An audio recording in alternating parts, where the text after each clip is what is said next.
Hi, welcome to my channel. Student weight loss 60 day சேலஞ்சில் ஹரிணி இன்றைக்கி 32வது நாளை ஸ்டார்ட் பண்ணுறாங்க. இன்றைக்கி அவங்களோட வெயிட் வந்து பார்த்திங்கன்னா 62 கிலோ 450 கிராம் இருக்காங்க. இதை ஃபஸ்ட்டு நான் நோட்டில் என்ட்ரி பண்ணிக்கிறேன். இன்றைக்கி மார்னிங் அவங்க எடுத்துக்கிட்ட ஜூஸ் வந்து பார்த்திங்கன்னா வாட்டர் மெலன் ஜூஸ் எடுத்துக்கிட்டாங்க.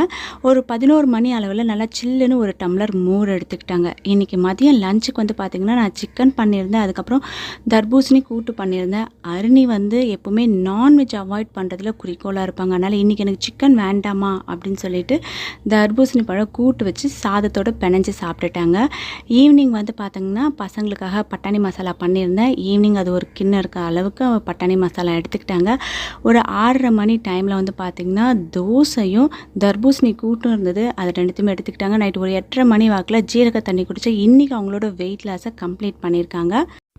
வெயிட் லாஸ் பண்ணுறவங்க தாராளமாக மீன், முட்டை, சிக்கன் எடுத்துக்கலாம். ஏன்னா எல்லாமே ப்ரோட்டீன் தான்.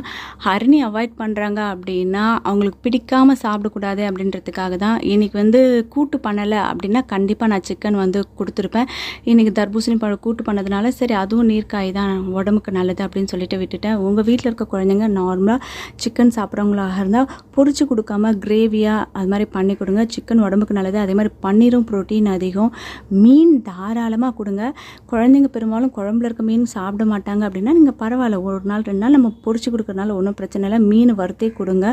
முட்டை டெய்லி 2 முட்டை தாராளமாக உங்கள் வீட்டில் இருக்க குழந்தைங்களுக்கு கொடுக்கலாம். இன்றைக்கி இந்த வீடியோ உங்களுக்கு பிடிச்சிருந்தது அப்படின்னா ஒரு லைக் பண்ணிவிடுங்க, உங்கள் ஃப்ரெண்ட்ஸோட ஷேர் பண்ணுங்கள். இது வரைக்கும் நீங்கள் சப்ஸ்கிரைப் பண்ணாத வியூவர்ஸாக இருந்தால் சப்ஸ்கிரைப் பண்ணி பக்கத்தில் இருக்க அந்த பெல் ஐக்கானும் கிளிக் பண்ணிங்கன்னா ஃப்யூச்சரில் வரக்கூடிய எல்லா வீடியோஸோட நோட்டிஃபிகேஷனும் உங்களுக்கு உடனுக்குடனே கிடைக்கும். தேங்க்யூ.